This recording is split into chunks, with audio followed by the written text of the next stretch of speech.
Hello student, तो कैसे हो आप सभी। मैं आशा करता हूं कि क्लास 11th के हमारे प्रत्येक स्टूडेंट बहुत ही अच्छे होंगे।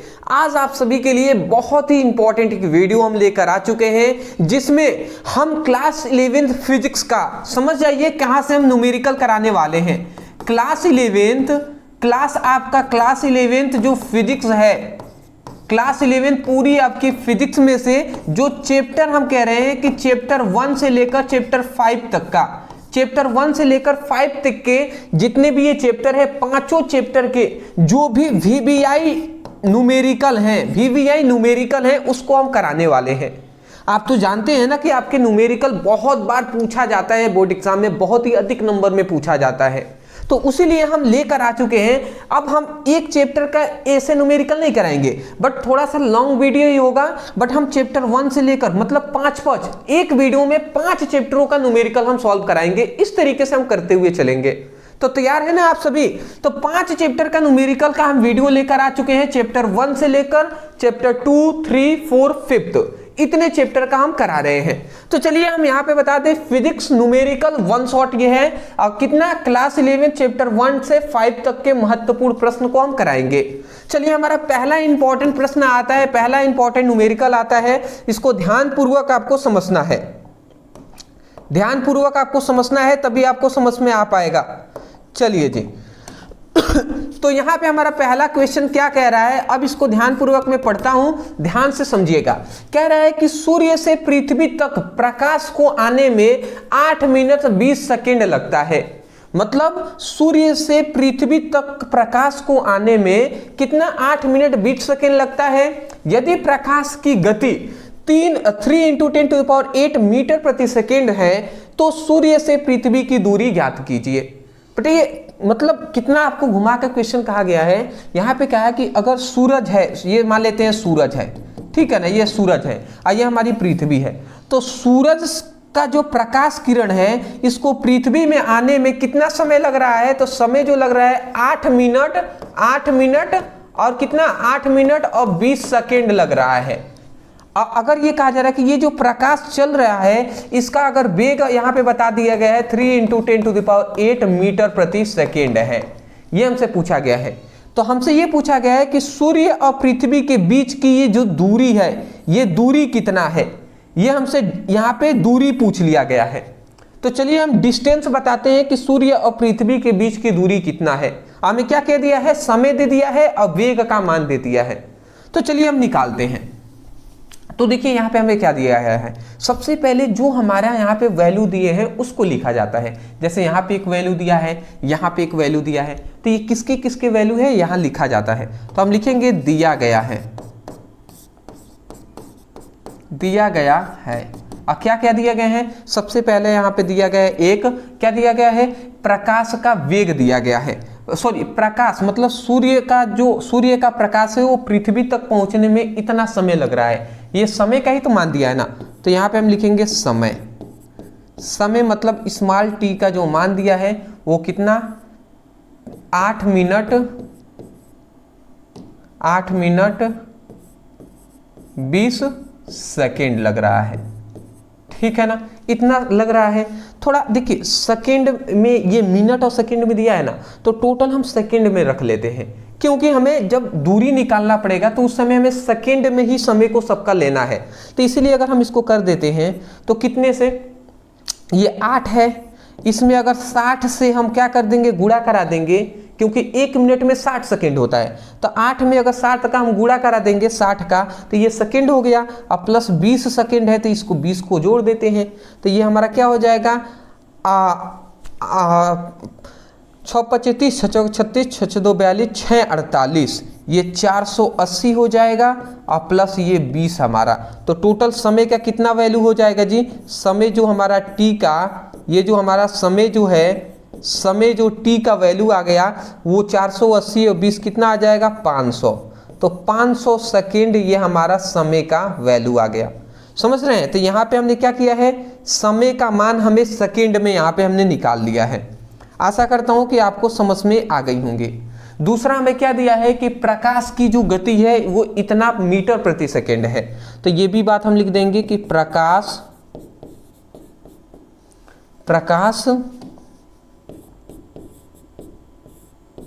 की गति, गति कहें या प्रकाश की वेग कहें, वो कितना है जी, प्रकाश की गति या वेग हम कह सकते हैं कितना है, 3 × 10⁸ मीटर प्रति सेकेंड है, इतना है जी प्रकाश का वेग। तो अब हमें आगे इसका सॉल्व कर लेते हैं, तो देखिए क्या मिलता है। देखिए, तो जब हम ऐसा कर लेते हैं, दो चीजें तो हमें दे दिया गया है, हमें निकालना है दूरी, हमें क्या निकालना है, दूरी। तो हम यहाँ पे लिख देते हैं कहाँ से कहाँ तक का, सूर्य से पृथ्वी की दूरी हमें निकालना है। तो यहाँ पे हम लिख देते हैं सूर्य से पृथ्वी तक की दूरी, सूर्य से पृथ्वी तक की दूरी हमें निकालना है। ठीक है जी, सूर्य से पृथ्वी तक की दूरी हमें निकालना है।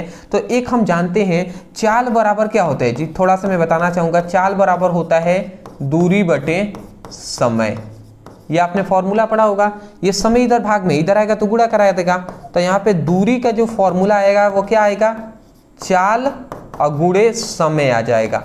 तो यही वाला हम फॉर्मूला लगाएंगे। हमें दूरी का मान ज्ञात करना है, तो चाल दिया है और समय, देखिए यहाँ पे चाल मतलब वेग का मान वहां पे दिया ना, गति मतलब वही चाल है, तो ये हमें दे ही दिया है, समय का मान दे दिया है।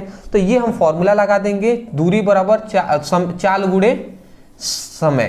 तो यहाँ पे यही हम लिख देंगे कि दूरी बराबर क्या लिख देंगे, चाल अगुणे समय। याद रखेंगे, प्रकाश की चाल कोई पूछे तब भी इतना ही होता है, प्रकाश की वेग कहे तब भी इतना, प्रकाश की गति कहे तब भी इतना ही, ठीक है ना। तो उससे कंफ्यूजन नहीं होना है। तो इस फॉर्मूले का हम क्या कर रहे हैं, इस फॉर्मूले का हम यहाँ पे उपयोग करेंगे। अब देख लीजिए, अगर हम इस पर लगा देते हैं तो क्या होता है, दूरी बराबर चाल का मान यहाँ पे कितना दिया है, चाल का मान 3 × 10⁸, तो 3 × 10⁸ हो गया, अगुणे समय का मान यहाँ पे दे दिया है 500, तो 500 सेकेंड यहाँ पे समय दे दिया गया है, ठीक है ना। चलिए, अगर हम इसको आगे बढ़ा देते हैं तो ये 3 × 10⁸ हो जाएगा, और ये 5, अब 500 को क्या लिख सकते हैं, 10⁻² लिख सकते हैं ना। अरे भैया 5 गुणे 100 लिख सकते हैं, ये 100 को ही 5 गुणे 100 लिखेंगे तो 5 में अगर 100 का गुणा करेंगे तो 500 हो जाएगा। तो इस 500 को हमने क्या किया है, इस तरीके से ऐसे कर दिया है, 5 × 10⁻² कर सकते हैं ना। अरे 10⁻² का मतलब है 100 में 5 का गुणा करेंगे तो 500 होगा। तो यही बात है, दूरी को हम d से दर्शा दे रहे हैं।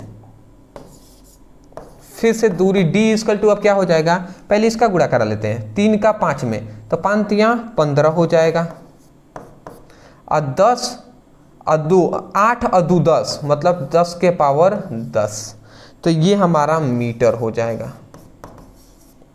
ठीक है। तो ये हमारा डिस्टेंस कितना निकल गया है, ये हमारा डिस्टेंस का वैल्यू निकल गया है। वो क्या है जी, डिस्टेंस का वैल्यू आपको दिखाई दे रहा होगा, क्या है, 15 × 10⁻10 मीटर। तो ये हमारा क्या हो गया, दूरी हो गया।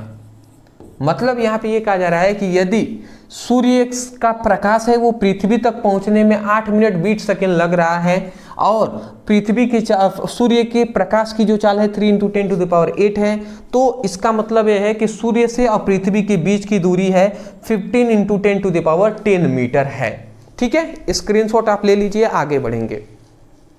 चलिए जी, अच्छे तरीके से समझ में आ गए होंगे। एक एक क्वेश्चन को हम आसानी पूर्वक समझते हुए सीखते हुए आगे बढ़ेंगे। अगला हमारा क्वेश्चन कह रहा है कि एक धातु की छड़ की लंबाई, एक धातु की छड़ की लंबाई 80 सेंटीमीटर मापी गई है। माप में अधिकतम त्रुटि ±0.2 सेंटीमीटर है। प्रतिशत त्रुटि और सही लंबाई की सीमा ज्ञात कीजिए। तो यहाँ पे हमें दो चीजें पूछा गया, एक तो प्रतिशत त्रुटि पूछा गया है, एक सही लंबाई की हमें सीमा पूछा गया है। तो चलिए एक एक चीज को हम निकालते हैं। सबसे पहले जो जो दिया गया है यहाँ पे हम वो लिख देते हैं। तो यहाँ पे हमसे कहा गया है कि धातु की छड़ की लंबाई इतना दिया हुआ है, ठीक है ना। तो ये हम लिख देते हैं, तो यहाँ पे हम लिख देते हैं हल। तो पहले दिया है हमारा, क्या दिया है, धातु की छड़ की लंबाई धातु की छड़ की लंबाई जो है वो कितना दिया है, 80 सेंटीमीटर दिया गया है, ठीक है ना। इसमें माप में अधिकतम त्रुटि जो दिया है वो इतना सेंटीमीटर दिया गया है, मतलब अधिकतम यहाँ पे त्रुटि का मान दिया है। दूसरा, अधिकतम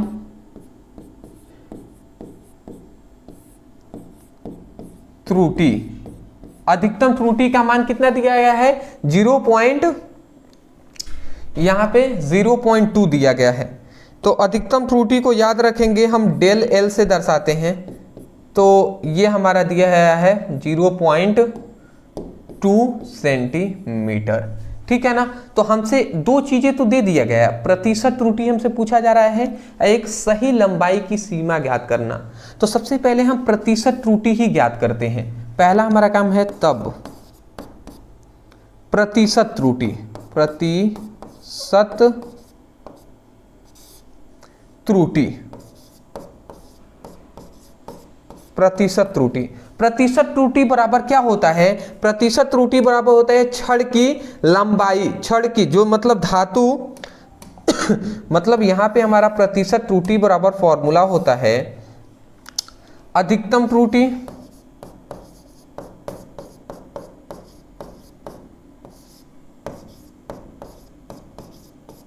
बटे छड़ की वास्तविक जो लंबाई है। तो धातु की छड़ की जो लंबाई है ये वास्तविक लंबाई है ना, तो वास्तविक लंबाई है तो यही हम लिख देंगे वास्तविक लंबाई। अब प्रतिशत त्रुटि निकाल रहे हैं तो 100 से हम गुणा करा देंगे। तो ये हमारा एक फॉर्मूला होता है, इस फॉर्मूले को आप देख लीजिए, ये आपको फॉर्मूला याद रखना है, ठीक है। तो ये प्रतिशत त्रुटि है, प्रतिशत त्रुटि, प्रतिशत त्रुटि। अधिकतम त्रुटि कितना है, तो अधिकतम जो त्रुटि है वो 0.2 है, ठीक है ना। और वास्तविक लंबाई कितना है, 80 सेंटीमीटर है, तो ये हमने 80 लिख दिया, ठीक है। अब उसके बाद ये हमारा 100 है, तो 100 हमने लिख दिया। अब इसको सॉल्व कर सकते हैं आप, बिल्कुल कर लेंगे आप आसानी तरीके से। अब करेंगे इसको सॉल्व तो ये हमारा निकल जाएगा, यहाँ से देख लेते हैं। तो ये हमारा प्रतिशत त्रुटि, फिर से यहीं पे हम लिख के दिखाते हैं, प्रतिशत त्रुटि। प्रतिशत त्रुटि बराबर 0.2 में अगर 100 का आप गुणा करा देते हैं तो कितना आ जाएगा, अगर 10 का कराएंगे तो ये 2 हो जाएगा, और फिर 10 का करा देते हैं 10, मतलब अगर 0.2 में अगर 100 का गुणा करा देंगे तो ये हमारा हो जाएगा 20, और ये 80 है तो 80 से आप क्या कर देंगे, भाग दे देंगे। अब ये कितना हो जाएगा, 20 एकम में 20 और 20 चौको 4, मतलब ये आ जाएगा 1/4, 1/4 आ जाएगा। अब 1/4 से 4 में अगर 1 से आप मतलब 1 में अगर 4 से आप भाग दे देते हैं तो ये 0.25 आ जाएगा, 0.25 ये हमारा क्या आ जाएगा, 0.25 ये हमारा प्रतिशत आ जाएगा त्रुटि। प्रतिशत त्रुटि कितना आ जाएगा, 1/4 प्रतिशत कह दें या 0.25 प्रतिशत कह दें। तो ये हमारा हो गया प्रतिशत त्रुटि। आशा करता हूं समझ के होंगे। अब दूसरा अब हमें देखना है, एक तो प्रतिशत त्रुटि हमने देख लिया, एक सही लंबाई की सीमा हमें देखना है। तो दूसरा हमारा क्या देखना है, सही लंबाई की सीमा।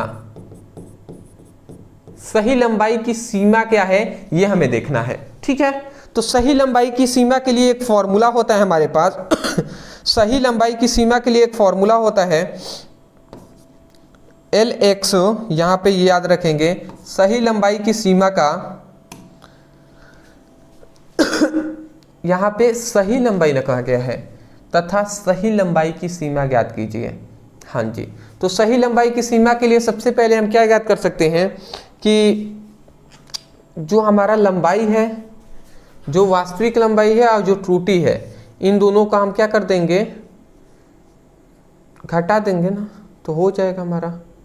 हाँ जी, सही लंबाई अगर ज्ञात करना है तो इसमें से इतने के त्रुटि को घटा देंगे तो हमारा निकल जाएगा, मतलब वास्तविक लंबाई में से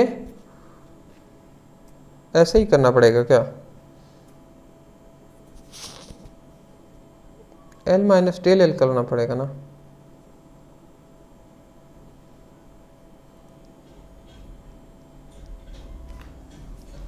सही लंबाई की त्रुटि, देखिए सही लंबाई की त्रुटि का मतलब क्या है, एक हम गणना यहाँ पे ये कर सकते हैं ना कि मैक्सिमम कितनी इसकी लंबाई हो सकती है और मिनिमम कितनी लंबाई हो सकती है, ये हम बता सकते हैं। तो वही हो गई हमारा सही लंबाई की सीमा। सीमा मतलब एक हमें स्केल पर बता देना है कि अधिकतम इतना हो सकता है लंबाई और कम से कम इतना हो सकता है इसकी वास्तविक लंबाई। ये नहीं है कोई परफेक्ट नहीं कहा गया कि भैया इतना ही होगा, ये हमें नहीं बताया गया है, ठीक है ना। कम से कम कितनी लंबाई हो सकती है ये हमें बता देना है, ठीक है। कम से कम कितनी लंबाई हो सकती है, अधिक से अधिक कितनी लंबाई। तो सही लंबाई की सीमा में अगर कम से कम लंबाई अगर कोई कह दे तो इसके लिए हम क्या कर सकते हैं, मतलब एल मिनिमम की बात कर रहे हैं। कम से कम लंबाई अगर हो सकता है जो छड़ की लंबाई, तो उसके लिए हम क्या कर देंगे, वास्तविक लंबाई में से त्रुटि वाले को घटा देंगे। तो ये हम क्या कर सकते हैं, एल माइनस डेल एल कर देंगे। तो ये क्या हो जाएगा, एल का मान कितना दिया है 80 है, तो 80 में से माइनस कर देंगे 0.2 को, तो 80 में से माइनस कर देंगे 0.2 को, तो ये क्या हो जाएगा 79.8 हो जाएगा। 79.8 हमारा एल मिनिमम हो जाएगा, ठीक है। तो ये एल मिनिमम का हमारा क्या हो जाएगा, वैल्यू हो जाएगा, ठीक है। एल मिनिमम का वैल्यू हो जाएगा। तो ये हमारा कम से कम अगर छड़ की लंबाई होगी तो इतनी होगी, इससे कम नहीं हो सकता, ये बात कहा जा रहा है। अगर हम अधिकतम सही लंबाई में से, तो हमने कम से कम तो बता दिया, अब अधिकतम लंबाई कितनी हो सकती है, तो ये हम देख लेते हैं।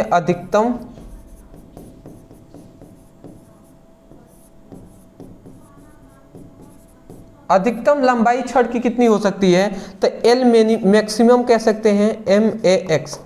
एल मैक्सिमम में क्या कह सकते हैं, एल प्लस डेल एल, ये नहीं कह सकते हैं जी, एल प्लस डेल एल कह सकते हैं। अगर हम इसका कर देते हैं, एल मतलब वास्तविक लंबाई कितनी है, तो एक तो हमें वास्तविक लंबाई बताया गया है यहाँ पे 80, और इसमें हम क्या कर देते हैं, जोड़ देते हैं त्रुटि को, तो 0.2 को अगर हम जोड़ देंगे तो ये कितना हो जाएगा 80.2। तो ये 80.2 हमारा क्या हो जाएगा, 80.2 सेंटीमीटर, ये हमारा क्या हो जाएगा, ये अधिकतम हमारा छड़ की लंबाई हो जाएगा। तो ये छड़ की दो हमने लंबाई बता दिया है, एक कम से कम लंबाई इतना सेंटीमीटर हो सकता है, अधिकतम लंबाई इतना सेंटीमीटर हो सकता है, ठीक है ना। तो मैं आशा करता हूँ समझ के होंगे, स्क्रीनशॉट आप जरूर ले लीजिए, फिर हम आगे भी बढ़ेंगे जी।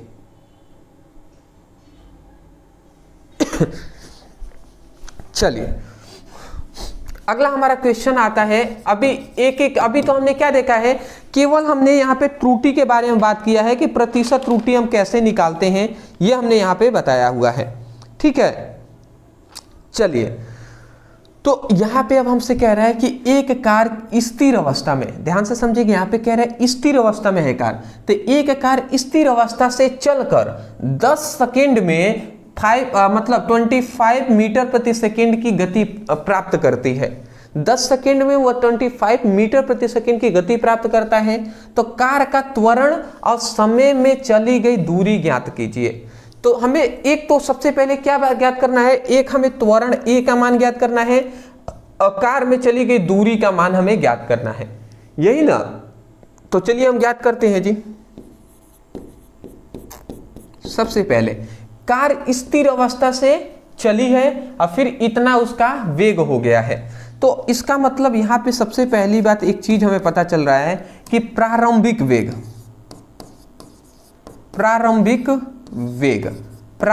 वेग जो u का मान होगा वो तो 0 ही ना होगा जी, क्योंकि स्थिर अवस्था में है तो 0 मीटर प्रति सेकेंड की स्पीड से चली होगी, स्थिर है तो इसका मतलब प्रारंभिक वेग का मान 0 हो जाएगा। और अंतिम वेग क्या हो जाएगा, अंतिम वेग क्या हो जाएगा, तो अंतिम वेग v का जो मान हो जाएगा वो अंतिम कितना 10 सेकंड में 25 मीटर प्रति सेकंड की चली है, तो ये हमारा 25 मीटर प्रति सेकंड हो गया होगा, ठीक है। और समय हमारा क्या हो गया, तो ये हमारा समय जो है वो हमारा समय कितना लगा है, 10 सेकेंड लगा है, तो ये हमारा 10 सेकेंड समय हो गया होगा। ठीक है, तो इतनी बात समझ के, तो कह रहा है कि त्वरण और चली गई दूरी का मान ज्ञात कीजिए। तो त्वरण अगर हमें ज्ञात करना है कि कार का त्वरण कितना होगा, तो यहां पे अगर कार का त्वरण, तो कार का त्वरण क्या होगा, त्वरण बराबर होता है, त्वरण का एक फॉर्मूला हमें याद पड़ रहा है, त्वरण बराबर होता है प्रारंभिक अंतिम माइनस प्रारंभिक वेग अब बाई टी होता है। तो ये आपने समझा होगा, अंतिम वेग माइनस प्रारंभिक वेग बाई टी, ये हमारा क्या होता है, त्वरण निकालने का एक फॉर्मूला होता है। अब इस फॉर्मूले पर अगर आप रख देते हैं तो आपका निकल जाएगा, त्वरण का ये फॉर्मूला है। अगर चलिए हम इस पर रख कर भी देख लेते हैं जी, रख कर देख लें, तो चलिए देखते हैं। यहाँ पे अगर हम रखते हैं तो क्या होता है, तो a इक्वल टू ए का मान ज्ञात करना है। अंतिम क्या है, अंतिम वेग क्या है, 25 है, तो यहाँ पे हम लिख देते हैं 25 माइनस 0 अब बाई टी का वैल्यू कितना है 10, तो 10 हमने लिख दिया। अब इसको आगे सॉल्व कर लेते, a इक्वल टू ये 25 है, आइए 10 है। अब a का वैल्यू अगर आप भाग देते हैं 10 में, तो a का वैल्यू 2.5 मीटर प्रति सेकेंड स्क्वायर हो जाएगा। तो ये हमारा a का वैल्यू आ गया। चलिए, तो ये हमारा क्या हो जाएगा, आंसर हो जाएगा। ये हमारा a का वैल्यू आ गया, त्वरण का मान आ गया 2.5 इंटू 10 टू द पावर, मतलब 2.5 मीटर प्रति सेकेंड आ गया। चलिए, इतनी बात आपको समझ में आ गया। अब दूसरा, हमें यहाँ पे त्वरण का मान तो हमने ज्ञात कर लिया कि कार का त्वरण इतना होगा। दूसरा कह रहा है कि इस समय में चली गई दूरी ज्ञात करने, मतलब 10 सेकेंड में चली गई हमें दूरी भी ज्ञात करना है। अगर 10 सेकेंड में इतना अगर स्पीड से चल रहा है तो कितना दूरी तय करेगा। तो देखिए, दूरी ज्ञात करने का एक तो हमारे पास दो फॉर्मूला है। एक तो दूरी बराबर क्या होता है, चाल अगुणे समय, यहाँ पे चाल गुणे समय, एक तो ये हम फॉर्मूला जानते हैं, और दूसरा एक और हम जानते हैं गति के द्वितीय गति का हमारा s equal to U T plus half A T square, ये गति का द्वितीय समीकरण है, ये हम जानते हैं। दूरी निकाल सकते हैं इससे। तो देखिए, दो चीजें हैं, कब आप ज्ञात करते हैं, जब आपको स्पष्ट रूप से चाल का मान दे दे, प्रारंभिक चाल अंतिम चाल इस तरीके से ना कहे। जैसे यहाँ पे स्थिर अवस्था, केवल स्थिर अवस्था नहीं कहा होता तो यहाँ पे प्रारंभिक वेग लिखने की कोई जरूरत नहीं होती। स्थिर अवस्था में ये कार है, इसका मतलब प्रारंभिक वेग तो स्थिर अवस्था में ही नहीं होगा, तो इसका मतलब u का वैल्यू इसमें आ गया है, इसलिए अब इसका फॉर्मूला नहीं बल्कि इस वाले को लगाएंगे। और त्वरण भी हमारा यहाँ पे निकल गया है, तो u का मान, t का मान, त्वरण का मान, सबका मान दिया है, तो ये वाला फॉर्मूला हम लगाएंगे जी। ये अधिकतर स्टूडेंट कंफ्यूज होते हैं, सर वो वाला क्यों नहीं फॉर्मूला लगाएं, तो इसलिए क्योंकि स्थिर अवस्था कह दिया, प्रारंभिक वेग आ रहा है, इसलिए हम लगाएंगे गति का द्वितीय समीकरण क्या लिखे, हम लिख देते हैं कार द्वारा चली गई दूरी,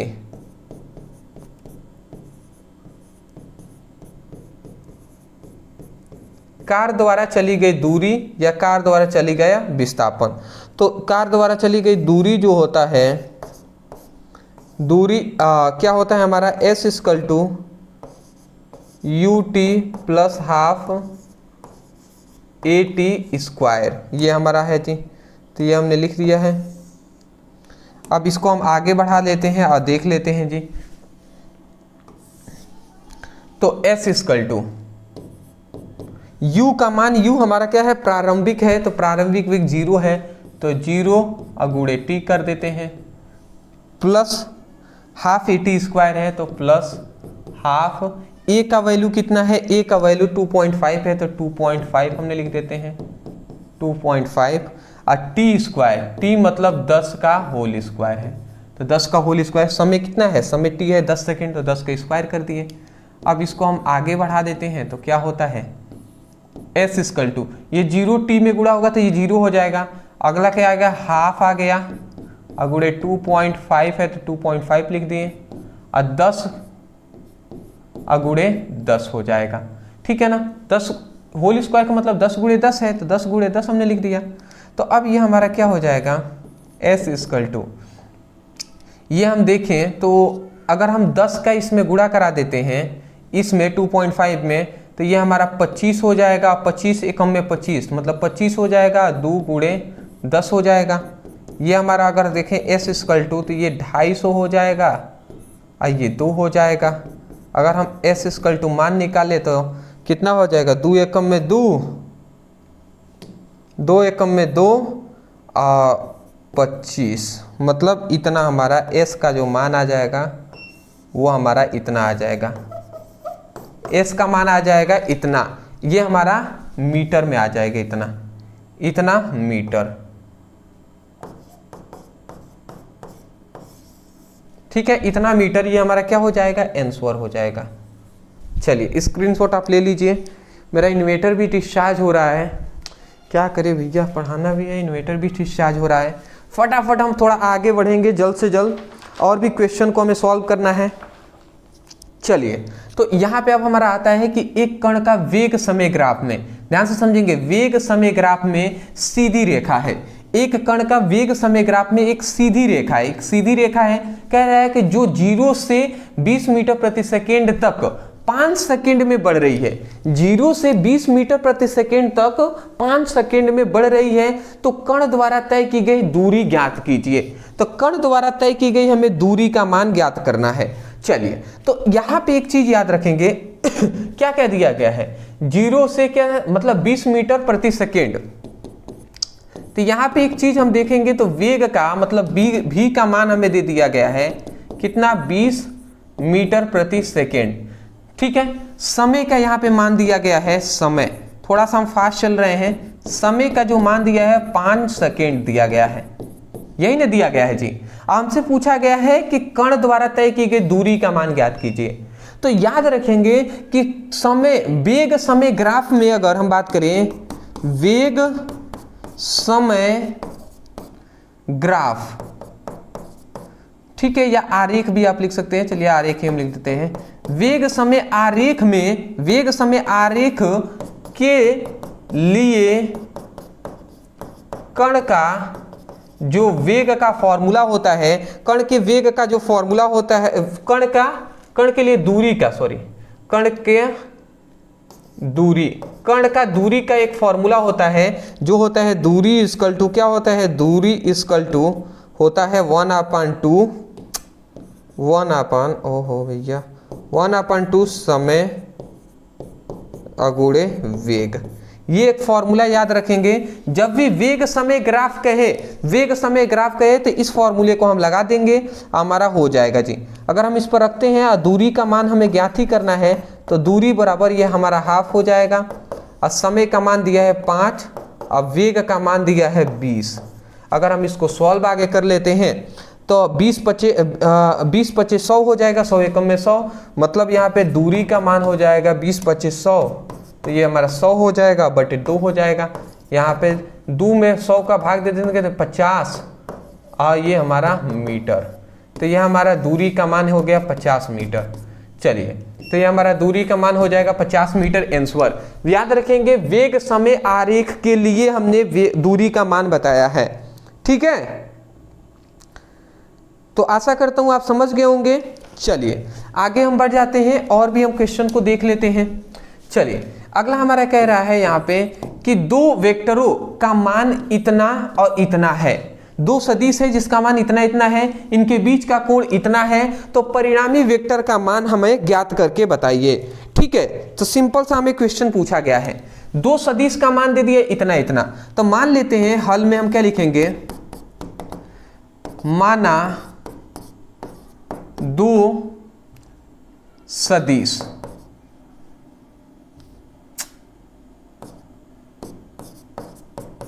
माना 2 सदिश, ए का मान कितना दे दिया है, ए मान लेते हैं इसको 7 मीटर, अब बी जो है वो कितना है 24।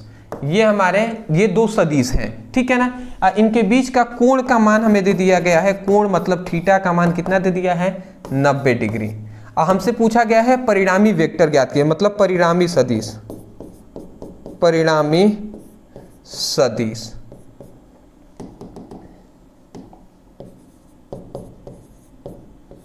परिणामी सदिश को r से दर्शाते हैं और r इक्वल टू होता है यहाँ पे a square plus b square. ये आप परिणामी सदिश का मान ज्ञात कीजिए, याद रखिएगा, ये फॉर्मूला होता है। कब ये फॉर्मूला होता है? तो याद रखेंगे कि जब दो सदिशों के बीच, जब ये दो सदिशों के बीच कह रहे हैं, इनके बीच ये दो सदिश दिए, इनके बीच 90 डिग्री का कोण बन रहा है। तो जब दो सदिशों के बीच 90 डिग्री का कोण बने, 90 डिग्री का कोण बने, तो उस समय परिणामी सदिश का वैल्यू ये होता है फॉर्मूला। अगर हम इस पर रख देते हैं तो क्या निकलता है? r इक्वल टू a का मान है हमारा 7, तो 7 का स्क्वायर हो जाएगा, b का मान है हमारा 24, 24 का स्क्वायर हो जाएगा, 24 का स्क्वायर हो जाएगा। इसको अगर हम सॉल्व कर लेते हैं तो r इक्वल टू 7 का स्क्वायर 7 सत्ते 49 हो जाएगा, और ये हमारा 24 का स्क्वायर कितना हो जाएगा? 576 हो जाएगा। आप करके देख लीजिएगा, ठीक है। अगर हम इसको दोनों को ऐड कर लेते हैं तो ये हमारा कितना हो जाएगा? 6 9 15 हो जाएगा ना, तो 625 हो जाएंगे। और 625 को अगर आप सॉल्व करते हैं तो अगर ये कितना आ जाएगा, इसका वर्गमूल निकाल लीजिएगा तो 5 गुणे 5 पचे 25, 25 पचे 125 और 125 पचे 625 होते हैं। आप देख लीजिएगा, 5 पचे 25, 25 पचे 125, 125 पचे 625, दो का दो जोड़ा बन रहा है, तो ये दोनों निकल जाएंगे 5 गुणे 5। तो यहाँ से r का मान आ गया 5 पचे 25, तो ये हमारा 25 आ गया परिणामी वेक्टर का मान। परिणामी वेक्टर कितना हो जाएगा? 25 हो जाएगा। स्क्रीनशॉट ले लीजिए। मैं पहले ही कह दे रहा हूं, कब वीडियो कट जाए, कब ये हो जाए, मैं नहीं जानता, तो इसीलिए मैं कह रहा हूं कि जितना हो जाता है उतना हम करा दे रहे हैं, ठीक है ना। चलिए, जितना हो जा रहा है उतना हम करा दे रहे हैं। अगला कह रहे हैं 15 केजी द्रव्यमान वाले पिंड पर 45 न्यूटन के क्षैतिज बल लगाया जाता है, तो पिंड का त्वरण ज्ञात कीजिए। देखिए हमें यहाँ पे देखिए क्या कह दिया गया है, द्रव्यमान दिया गया है, द्रव्यमान m का मान हमें दिया गया है 15 केजी, 15 केजी, ठीक है। और इतना न्यूटन का बल लग रहा है, मतलब हमारा बल का मान दे दिया गया है, बल F का मान दे दिया गया है वो 45 न्यूटन, ठीक है ना। इतना हमें दे दिया गया है। हमसे पूछा गया है पिंड का त्वरण ज्ञात कीजिए। त्वरण हमसे पूछा गया है, त्वरण। तो हम एक बात जानते हैं, बल बराबर क्या होता है? द्रव्यमान गुणे त्वरण होता है। अगर हमें त्वरण का मान ज्ञात करना है तो यहाँ पे द्रव्यमान इधर गुणा में है, इधर आएगा तो भाग करा देगा, तो F/m हो जाएगा इंटू a। मतलब त्वरण बराबर क्या होता है? बल बटे द्रव्यमान। तो यही हम लिख देंगे यहाँ पे a इक्वल टू F/m लिख देंगे ना, बिल्कुल लिख सकते हैं जी। अब यही बात यहाँ पे, अब इस पर हम फॉर्मूले पर रख देते हैं। a इक्वल टू f का मान है 15, तो 15 हम लिख देते हैं, m का मान है 45, सॉरी f का मान है 45, तो 45 लिख दिए, m का मान है 15, तो 15 हमने लिख दिया। 15 तिया कितना होता है? 45, मतलब 3 मीटर प्रति सेकेंड स्क्वायर। यह हमारा क्या हो जाएगा? त्वरण का मान हो जाएगा 3 मीटर प्रति सेकेंड स्क्वायर हो जाएगा, ठीक है। चलिए जी, तो मैं आशा करता हूं आपको समझ में आ गए होंगे। इन्वर्टर तो मेरा पूरी तरीके से डिस्चार्ज ही हो रहा है, मैं आपको कुछ होमवर्क दे रहा हूं। चलिए देखते हैं आप कर पाते हैं या नहीं। सिंपल सा क्वेश्चन है, ज़्यादा हार्ड नहीं है। यहाँ पे एक ये हमारा क्वेश्चन है जिसमें कह रहा है कि 10 किलोमीटर का ब्लॉक क्षैतिज सतह पर रखा गया है, यदि वो 45 डिग्री कोण पर, यहाँ पे मैं बताते रहूँ, यहाँ पे क्वेश्चन में कुछ गलत किया गया है। यदि यहाँ पे, चलिए मैं क्वेश्चन यहाँ पे थोड़ा सा मिस्टेक हुआ है, ये चलिए एक क्वेश्चन मिस्टेक हुआ है, इसको रहने देते हैं। यही एक क्वेश्चन दे दे रहे हैं, चलिए एक क्वेश्चन हम दे देते हैं। यदि मतलब एक प्रक्षेप का क्षैतिज से 45 डिग्री कोण पर 14 मीटर प्रति सेकेंड के प्रारंभिक वेग से फेंका जाता है, ठीक है ना, तो अधिकतम ऊंचाई आपको बताना है, कुल उड़ान काल बता देना है और क्षैतिज दूरी हमें बता देना है। ये 3 चीजें आपको बताकर हमें बताना है। चलिए कहेंगे तो हम फॉर्मूला भी लिख देंगे इन सभी के लिए, ठीक है। कहेंगे तो हम इनके लिए फॉर्मूला भी लिख देंगे, लिख दे। चलिए एक का फॉर्मूला लिख देते हैं। क्षैतिज ऊंचाई h इक्वल टू क्या होता है?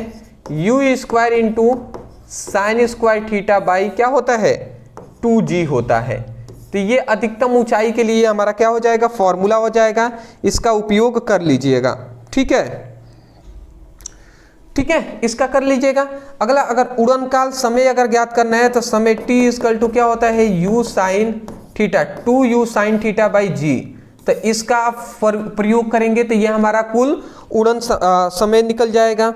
ठीक है, क्षैतिज दूरी हमारा d का अगर मान आपको ज्ञात करना है, अगर d का मान मतलब क्षैतिज दूरी r का मान आपको ज्ञात करना है तो u square into sine 2 theta by G आपको ज्ञात कर लेना है। मतलब ये हमारा फॉर्मूला, हमने यहाँ पे फॉर्मूला भी लिख दिया है, आपको कुछ नहीं करना है। यहाँ पे देखेंगे अगर तो कोण का मान हमारा थीटा का मान दे दिया है 45 डिग्री, और यहाँ पे इतना मीटर का प्रारंभिक वेग मतलब u का भी मान हमारे दे ही दिया है 14, और यहाँ पे g का मान हमें यहाँ पे बता दे रहा हूँ 9.8 होता है, 9.8 मीटर प्रति सेकेंड ये हमारा g का मान होता है। केवल मान रखना है, आपका निकल जाएगा। समझ रहे हैं ना?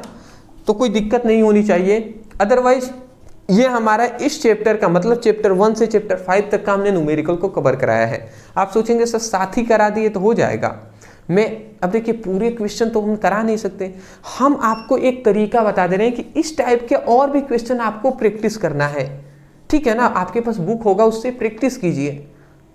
समझ रहे हैं ना? तो इस प्रकार आपको करना है। आगे के और भी चैप्टर है उसका भी हम कराएंगे, और अगर आपको चाहिए इन्हीं सभी पर और भी एक्स्ट्रा आपको क्वेश्चन कि सर एक चैप्टर से 5-5 क्वेश्चन कम से कम कराइए, या 3-3 क्वेश्चन ही करा दीजिए, 5 चैप्टर है तो 15-20 क्वेश्चन करा दीजिए, अगर ऐसे चाहिए तो आप हमें कमेंट सेक्शन में बता सकते हैं। अदरवाइज वीडियो पसंद आया तो वीडियो को लाइक करने के साथ साथ चैनल पर नए होंगे सब्सक्राइब कर दीजिएगा। Thank you so much for watching this video. Thank you.